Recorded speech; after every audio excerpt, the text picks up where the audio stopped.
जय हिंद दोस्तों, स्वागत है आप सभी का अपने इस यूट्यूब चैनल ज्ञान चक्षु पर। आज हम सब लोग इस वीडियो में देखने वाले हैं कक्षा 10 का ये जो गणित सब्जेक्ट से ये जो श्रृंखला चल रहा है, इसका आज क्लास दूसरा है। पहले क्लास में हम लोग देख लिए थे, ये चैप्टर स्टार्ट किए हैं वास्तविक संख्याएं। उसमें हमने देखा था वास्तविक संख्याएं किसे कहे जाते हैं। उसमें देखे थे वास्तविक संख्याएं दो संख्याओं से मिलकर बना है, एक परिमेय संख्या दूसरी अपरिमेय संख्या। परिमेय संख्या किसे कहते हैं, अपरिमेय संख्या किसे कहते हैं, इसके बारे में हम लोग उस वीडियो में चर्चा कर दिए थे। इसके पहले क्लास में हमने ये सब बता दिया था। आज हम लोग प्रश्नावली स्टार्ट करते हैं, वहां तो समझ लिए थे। आज हम लोग प्रश्नावली स्टार्ट करते हैं 1.3। इसमें जो सबसे पहला प्रश्न दिया गया है, यानी सिद्ध कीजिए कि करली में 3 एक अपरिमेय संख्या है। यानी हमको ये सिद्ध करना है, ठीक है। अगर देखा जाए तो ये एग्जाम्पल में दिया गया है, प्रश्नावली अभी स्टार्ट नहीं किए हैं, लेकिन 1.3 में ही ऐसे ही मिलते जुलते प्रश्न आपके दिए गए हैं, ठीक है। तो आइए हम लोग सिद्ध करते हैं। इसको आपको होमवर्क के लिए दिए थे, ठीक है। तो सिद्ध कीजिए कि करली में 3 एक अपरिमेय संख्या है। आइए इसको हम लोग देखते हैं। तो सबसे पहले हम लोग क्या मानते हैं, यहां मानते हैं माना करली में 3 एक परिमेय संख्या है, एक परिमेय संख्या है। हम लोग इसको मान लिए कि यह क्या है, एक परिमेय संख्या है। अगर ये परिमेय संख्या है, अगर करली में 3 एक परिमेय संख्या है, हम इसको क्या लिख सकते हैं, हम इसको लिख सकते हैं p by q is equal to क्या लिख सकते हैं, करली में 3 यानी √3। सर हमने लिखा माना करली में 3 एक अपरिमेय संख्या है, यानी इसको हम p बाई क्यू के रूप में लिख सकते हैं। यहाँ हमने लिखा है p by q is equal to √3, ठीक है। यहाँ कहता है p तथा q एक परिमेय संख्या है और उसमें से p और q अलग अलग क्या है, तो पूर्णांक संख्याएं हैं, यानी प्लस में भी हो सकता है माइनस में भी हो सकता है। बस ध्यान ये देना है कि q का मान शून्य नहीं होगा, समझ में। तथा ये एक दूसरे के सहअभाज्य संख्या कहलाते हैं। इसका मतलब क्या हो गया, इसका मतलब यह है p तथा q के मासा हमेशा एक होगा, यानी ये दोनों केवल एक से ही विभाज्य होंगे, समझ में। ये परिमेय कहता है। हमने मान लिया p by q is equal to √3, ठीक है। अब इसको आगे बढ़ेंगे तो इसका तिरछा गुणा कर देंगे। यहाँ लिखेंगे p इज इक्वल टू क्या हो जाएगा, √3 इंटू क्या हो जाएगा q, ठीक है। ये समीकरण हमको प्राप्त हुआ। तो समीकरण के दोनों पक्षों का क्या करते हैं, वर्ग कर देते हैं, ठीक है। तो यहाँ लिखेंगे वर्ग करने पर, वर्ग करने पर, वर्ग करने पर हम इसको क्या लिख सकते हैं, यहाँ लिख सकते हैं p का वर्ग इज इक्वल टू, यहाँ क्या लिख सकते हैं, √3 का वर्ग करेंगे 3 आ जाएगा और q का करेंगे तो q हो जाएगा, q स्क्वायर हो जाएगा, ठीक है। अगर देखा जाए तो इसको नीचे लेकर आएंगे, यहाँ लिखेंगे p स्क्वायर बाई क्या लिखेंगे 3 इज इक्वल टू क्या लिखेंगे q स्क्वायर। अच्छा, ये जो समीकरण हमको प्राप्त हुआ है, इसमें ध्यान से देखिए, आपको बताए थे q क्या है, एक पूर्णांक है। किसी पूर्णांक का हम वर्ग करते हैं तो हमेशा क्या प्राप्त होता है, एक पूर्णांक ही प्राप्त होता है। अगर हम किसी संख्या का वर्ग करते हैं तो वह हमको पूर्णांक ही प्राप्त होता है, ठीक है। और यहाँ क्यों क्या है, पूर्णांक है, यानी ये पूरी संख्या पूर्णांक है। इसका मतलब ये भी पूरी संख्या क्या आना चाहिए, पूर्णांक ही आना चाहिए। और पूर्णांक कब आएगा, जब ये p स्क्वायर पूरी तरह 3 से विभाज्य हो जाएगा, तभी तो ये पूर्णांक आएगा। जैसे ये जो p स्क्वायर लिखा गया है, मान लेते हैं क्या लिखा गया है, 3 का स्क्वायर बटे कितना है, 3 है। 3 का स्क्वायर का मतलब क्या होता है, 3 गुणे 3 बटे क्या लिखेंगे 3, 3 से 3 कट जाएगा, कितना आ गया 3। यानी ये जो ऊपर वाली संख्या है ये 3 से कट रहा है कि नहीं, हाँ कट रहा है। अच्छा, ये संख्या भी कट रहा है और इसका पूरा वर्ग भी कटेगा। ये संख्या कितना है, 3 है, 3 में 3 का भाग करेंगे तब भी कट जाएगा पूरा का पूरा। देखिए पूर्णांक आ गया कि नहीं, हाँ गया। और इसका वर्ग करेंगे 3 त्रिक 9 बटे क्या लिखेंगे 3, 3 से काटेंगे 3 त्रिक 9 तब भी ये पूर्णांक आ गया। इसका मतलब समझ में आ रहा है, अगर कोई संख्या 3 से कट रहा है तो उसका वर्ग भी 3 से कटेगा। यही बात हम यहाँ पर लिखेंगे, ठीक है। आइए लिखते हैं हम लोग। इस समीकरण से हम लोग लिखेंगे p स्क्वायर 3 से विभाज्य है, 3 से विभाज्य है। अच्छा, जब 3 से ये विभाज्य है तो यहाँ जो p होगा ये भी कितने से होगा, 3 से विभाज्य होगा, ठीक है। मतलब किसी संख्या का अगर वर्ग 3 से कट रहा है, किसी संख्या का वर्ग 3 से कट रहा है तो वह संख्या भी 3 से विभाज्य होगा। ये बात समझ में आया कि नहीं। इसको मान लेते हैं ये निष्कर्ष पहला है, ये निष्कर्ष क्या हो गया, पहला हो गया, ठीक। ये बात याद रखिएगा। अब हम लोग एक काम करते हैं, यहाँ जो p दिख रहा है, p बराबर हम मान लेते हैं 3a, p बराबर क्या मान लेते हैं 3a। जैसे इसको समीकरण 1 मान ले और ये कथन 1 है, ठीक है, ये समीकरण 1 है। समीकरण 1 में p की जगह हम क्या रख देते हैं 3, यहाँ रखते हैं। तो यहाँ क्या लिखेंगे 3a का होल स्क्वायर बराबर यहाँ कितना है 3q स्क्वायर। ठीक है, इतना समझ में आया। अच्छा, इसका वर्ग करेंगे कितना आ जाएगा 9 और a का वर्ग करेंगे a स्क्वायर आ जाएगा। ठीक, ऐसे यहाँ ये 3 है और ये कितना है q स्क्वायर। अच्छा देखिए 3 1 के 3, 3 त्रिक का 9, ये कट जाएगा इससे, क्यों? क्योंकि ये नीचे आएगा तो 3 से इसको काटेंगे, 3 त्रिक का 9, यानी यहाँ 3 आ गया। तो यहाँ कितना लिखेंगे 3a square is equal to क्या हो जाएगा q स्क्वायर। ये बात समझ में आया कि नहीं आपको? ठीक है।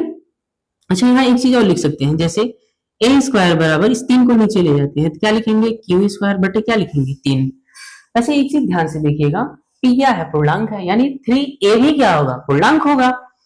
अगर p पूर्णांक है तो 3a भी क्या होगा पूर्णांक होगा, और इसमें जो a है ये भी क्या होगा पूर्णांक ही होगा।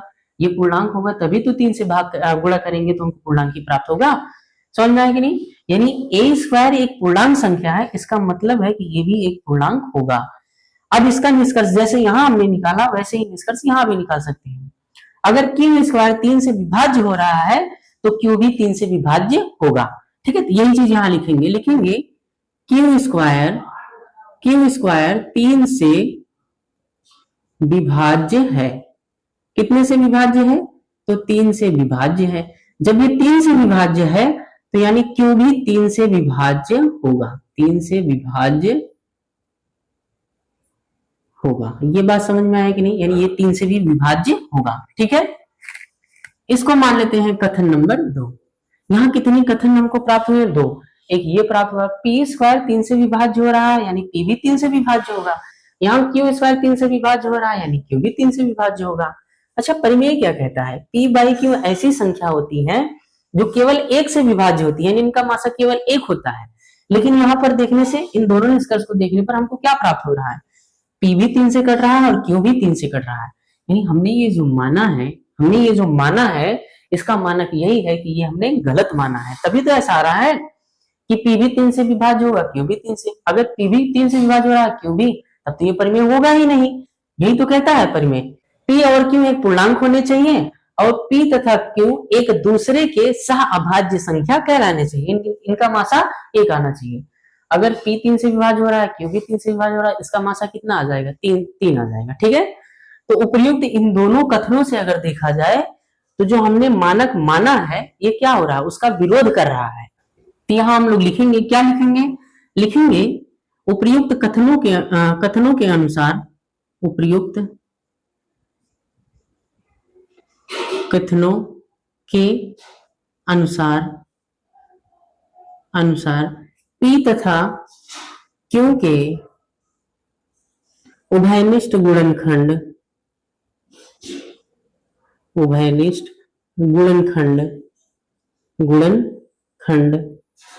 3 है। उपर्युक्त कथनों के निष्कर्ष के अनुसार p तथा q का उभयनिष्ठ गुणनखंड कितना है? 3 है। परंतु हमने जो माना है, यहाँ लिखेंगे परंतु हमारी कल्पना के अनुसार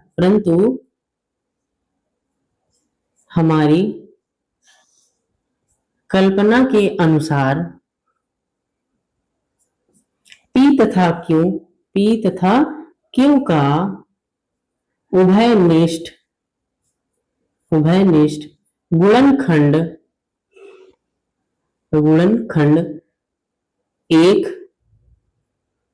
गुणनखंड 1 होगा।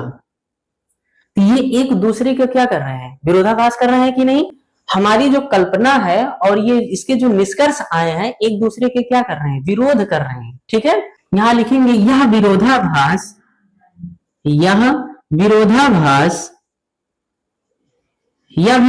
कैसे हो रहा है? यह विरोधाभास हमारी त्रुटिपूर्ण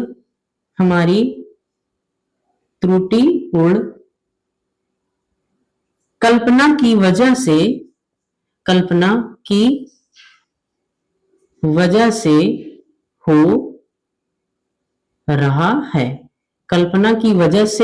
हो रहा है। ठीक है, इसलिए यहां लिखेंगे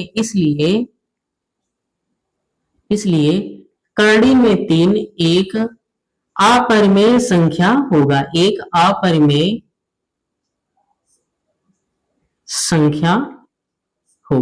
ये बात समझ में आया कि नहीं आपको? ठीक है, इस तरीके से आपको बोर्ड एग्जाम में लिखना होगा। समझ में आया कि नहीं? ऐसे ही इसमें बहुत सारे प्रश्न हैं। आइए और भी प्रश्नों को हल करते हैं और देखते हैं कैसे उनको लिखा जा सकता है। ठीक है, प्रश्नावली का पहला प्रश्न अब हम स्टार्ट करते हैं। ठीक, तो पहला प्रश्न क्या है, कर्ली में 5 को सिद्ध करना है, क्या है, एक अपरिमेय संख्या। आइए सिद्ध करते हैं।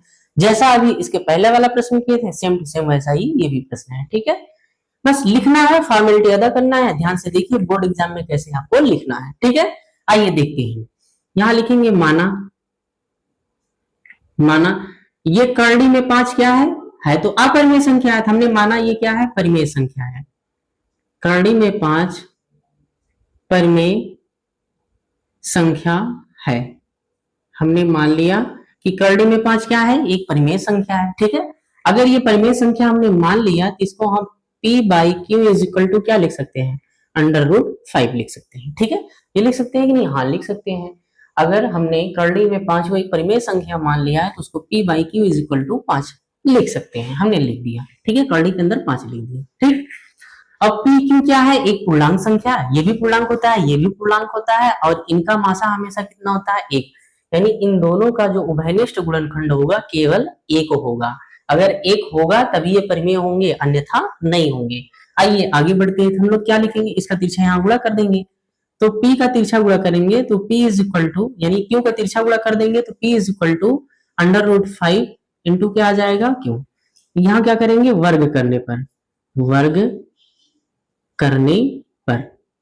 कर देते हैं। दोनों तरफ का वर्ग करेंगे, यह आ जाएगा p स्क्वायर, √5 का वर्ग करेंगे तो 5 आ जाएगा, और q का स्क्वायर करेंगे q स्क्वायर हो जाएगा। ठीक, अब एक चीज यहाँ से और लिख सकते हैं, इस 5 को नीचे लेकर आते हैं, यहाँ लिखेंगे p स्क्वायर बाई क्या लिखेंगे 5, यहाँ क्या हो जाएगा q स्क्वायर। ठीक है, एक चीज अब ध्यान दीजिएगा, यहाँ से हम लोग कथन को लिखेंगे। कैसे कथन को लिखेंगे इस बात को ध्यान दीजिएगा। ये कथन को लिखते क्यों है और कैसे लिखते हैं इसको ध्यान दीजिए। क्यों हमने बताया क्या है, पूर्णांक संख्या। जैसे क्यू का मान हम मान लेते हैं -2 ले लेते हैं, इसका वर्ग कर देते हैं। यहाँ वर्ग करना है ना, क्यों है क्या, कोई पूर्णांक संख्या है, प्लस में भी हो सकता है माइनस में। हमने क्या लिया, -2 ले लिए हैं, और उसका यहाँ क्या करना है, वर्ग। जब इसका वर्ग कर देंगे तो माइनस का वर्ग प्लस हो जाता है, और 2 का वर्ग कितना हो जाता है, 4। वैसे देखिए ये भी एक पूर्णांक संख्या है। क्या 4 एक पूर्णांक संख्या नहीं है, बस ये ऋणात्मक था, ये धनात्मक है। ठीक है, समझ में आया कि नहीं। जब अगर क्यों एक पूर्णांक संख्या है, क्यू स्क्वायर एक पूर्णांक संख्या है, यानी ये पूरी संख्या क्या होनी चाहिए, एक पूर्णांक होनी चाहिए। और ये पूरी संख्या पूर्णांक तब होगा जब ये 5, ये p जो दिख रहा है, ये 5 से पूरी की पूरी तरह क्या हो, कट जाए, तभी तो पूर्णांक प्राप्त होगा। अब अगर पूरा नहीं कटता है, मान लेते हैं 1.5 आ गया, क्या 1.5 पूर्णांक संख्या होता है, नहीं। कहाँ पूर्णांक होता है, ऐसी संख्या जो -1 है, जैसे -2 है, -3 है, 0 है, +4 है, +5 है, +6 है, ये सभी पूर्णांक है। ये तो दशमलव की संख्या है। ठीक है, तो अगर ये p 5 से पूरी तरह कटता नहीं है तो दशमलव में प्राप्त होगा, तब तो पूर्णांक होगा नहीं। लेकिन क्यू स्क्वायर कहता है कि ये पूर्णांक के बराबर है, यानी ये भी पूर्णांक होगा, तो p स्क्वायर भी 5 से कटेगा। यही चीज यहाँ लिखेंगे p स्क्वायर 5 से विभाज्य है, p स्क्वायर 5 से विभाज्य है। अच्छा, जब ये 5 से विभाज्य है तो क्या p 5 से विभाज्य नहीं होगा, होगा, जाहिर सी बात है, p 5 से विभाज्य होगा। अब हम क्या करेंगे, p की जगह हम कुछ भी मान सकते हैं, जैसे यहाँ 5 है तो 5k मान लेते हैं। ठीक, हमने बस p की जगह क्या मान लिया, 5k, ऐसा माने हैं। अब यही 5k उठा के कहाँ रखेंगे, समीकरण 1, यहाँ लिखेंगे p का मान समीकरण 1 में रखने पर, p का मान समीकरण 1 में रखने पर यहां रखते हैं। अच्छा, p का स्क्वायर है तो इसका स्क्वायर कर देंगे, क्या लिखेंगे 5k square is equal to, यहाँ क्या लिखेंगे 5q स्क्वायर। ठीक है, अच्छा इसका वर्ग करेंगे, कितना आ जाएगा, 5 बचे 25, यहाँ कितना आ जाएगा k स्क्वायर बराबर, ये कितना है 5q स्क्वायर। 5 से काटेंगे, 5 1 के 5, 5 बचे 25, ये 5 आ गया। यहाँ क्या लिखेंगे 5k square is equal to क्या हो जाएगा, q स्क्वायर। इतना समझ में आया कि नहीं। ठीक, अच्छा एक चीज और यहाँ लिख सकते हैं, इस 5 को यहाँ नीचे भेज सकते हैं, तो q square is equal to k square is equal to क्या हो जाएगा, q स्क्वायर अपॉन 5 हो जाएगा। k square is equal to q square upon 5 हो गया। ठीक है, और k है क्या, एक पूर्णांक है, p अगर पूर्णांक है तो 5k एक पूर्णांक होगा, 5 के पूर्णांक होगा तो इसमें के पूर्णांक होगा और के स्क्वायर भी पूर्णांक होगा। अगर के स्क्वायर पूर्णांक है तो ये पूरी की पूरी संख्या जो क्यू स्क्वायर बाई 5 लिखा गया है ये भी क्या होगा, एक पूर्णांक ही होगा, यानी 5 से क्यू स्क्वायर पूरी तरह विभाज्य होगा। ये चीज यहाँ लिखेंगे क्यू स्क्वायर 5 से विभाज्य है। किससे विभाज्य है, 5 से विभाज्य है। अगर 5 से विभाज्य है तो क्यू 5 से विभाज्य होगा, 5 से विभाज्य होगा। ठीक, ये बात समझ में आया कि नहीं। अब ये अगर 5 से विभाज्य है तो इसको मान लेते हैं कथन नंबर 2। अच्छा, कथन 1 को देखिए, कथन 2 को देखिए। कथन के निष्कर्ष के अनुसार अगर हम लिखें तो P 5 से भी विभाज्य है और Q 5 से भी विभाज्य है, यानी दोनों देखा जाए तो 5 से विभाज्य। ये लिखेंगे उपर्युक्त कथनों के अनुसार, उपर्युक्त कथनों के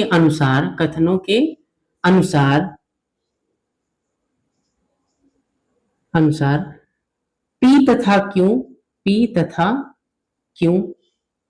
का उभयनिष्ठ गुणनखंड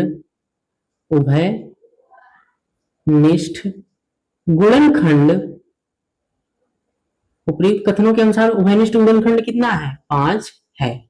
कितना है, 5 है। इन दोनों कथनों को अगर देखें तो P भी 5 से कट रहा है, Q भी 5 से कट रहा है, वही चीज लिखे उपर्युक्त कथनों के अनुसार P तथा Q का उभयनिष्ठ गुणनखंड कितना है, 5 है, क्योंकि दोनों 5 से कट रहे थे। परंतु हमने जो कल्पना किया था, यहां लिखेंगे परंतु कल्पना से हमने जो कल्पना किया था, परंतु कल्पना से P तथा Q का उभयनिष्ठ गुणनखंड 1 होगा। कितना होगा, 1 होगा। ये जो कल्पना किए थे इससे कितना होगा, 1 होगा। अच्छा, ये दोनों जो कथन जस्ट अभी लिखे हैं एक दूसरे का विरोध कर रहे हैं कि नहीं, तो वही लिखेंगे यहाँ विरोधाभास हमारी त्रुटिपूर्ण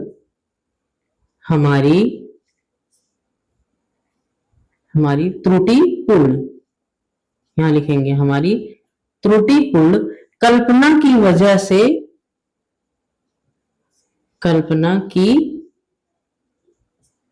से हो रहा है। अर्थात यहाँ लिखेंगे अर्थात हमने ये जो माना है करणी में 5 एक परिमेय होगा, अर्थात करणी में 5 एक अपरिमेय संख्या होगा। अपरिमेय संख्या होगा। ये बात समझ में आया कि नहीं आया, ठीक है। यहाँ हम लोग इन दोनों कथनों के अनुसार हमको क्या निकला, विरोध हो रहा था कि नहीं, वही चीज तो लिखे हैं। उपयुक्त कथनों के अनुसार P तथा Q का उभयनिष्ठ गुणनखंड 5 है, परंतु कल्पना से देखें P तथा Q का उभयनिष्ठ गुणनखंड कितना होगा, 1 होगा। तो यहाँ लिखेंगे यह विरोधाभास, यानी ये एक दूसरे का विरोध कर रहे हैं, ये कहता है 5 है और ये कह रहा है नहीं 1 होना चाहिए।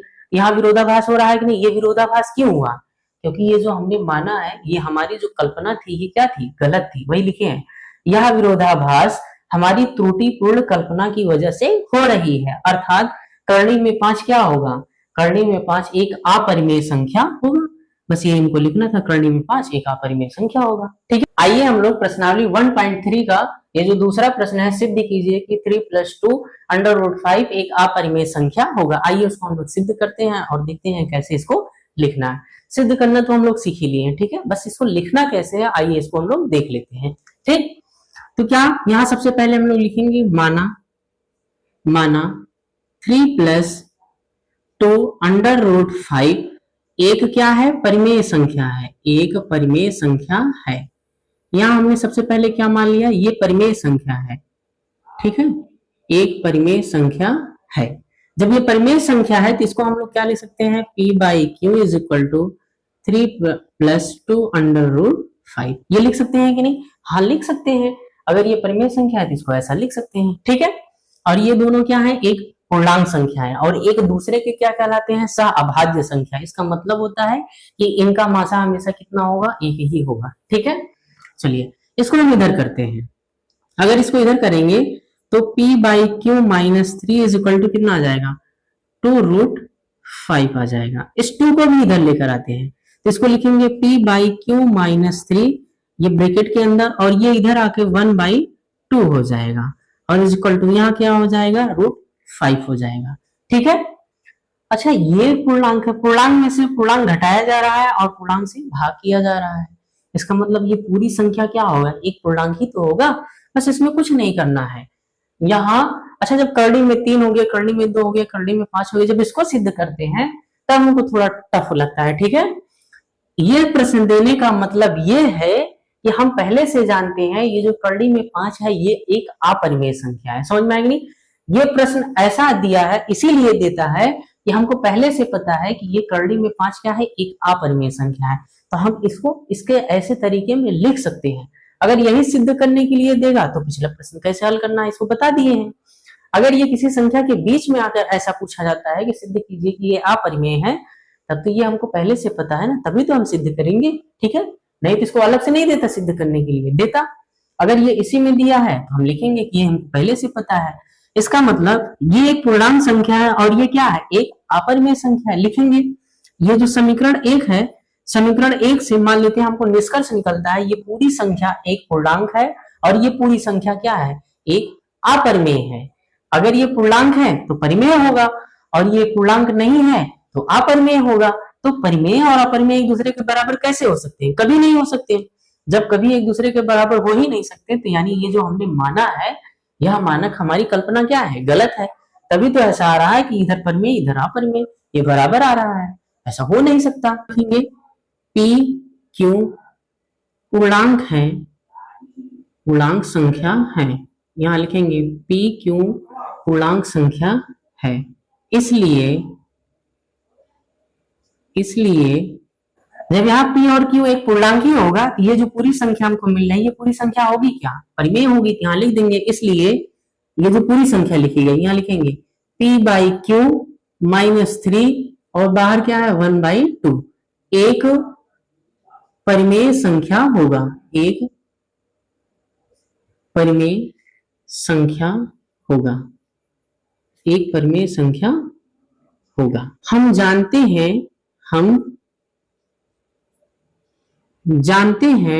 √5 एक अपरिमेय संख्या, एक अपरिमेय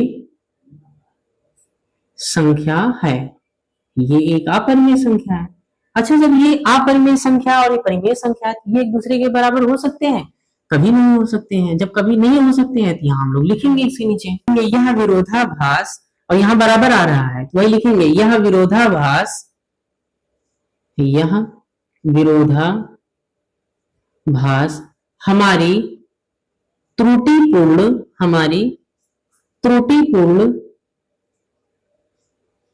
कल्पना की वजह से, त्रुटिपूर्ण कल्पना की वजह से हो रहा है। यह विरोधाभास क्यों हो रहा है, हमारी त्रुटिपूर्ण कल्पना की वजह से हो रहा है। इसलिए चाहे यहां लिखे चाहे नीचे लिख देते हैं, इसलिए ये जो लिखा गया है 3 + 2√5 एक क्या होगा, इसलिए यह एक अपरिमेय संख्या होगा, अपरिमेय संख्या होगा। ऐसे ही इस प्रश्नावली में बहुत सारे प्रश्न आपको देखने को मिलेंगे। ठीक है। अगर कोई आपको सवाल ऐसा है कि जिसको लिखने में कोई दिक्कत आ रहा है तो आप कमेंट करके हमसे पूछ लीजिएगा। ठीक। इस प्रश्नावली में और भी प्रश्न है उसको हम हल करेंगे और इसके अगले वाले टॉपिक को देखेंगे इसके अगले वीडियो में। यह वीडियो यहीं पर समाप्त करते हैं, मिलते हैं इसके अगले वीडियो में इसके अगले टॉपिक को लेकर। तब तक के लिए जय हिंद दोस्तों।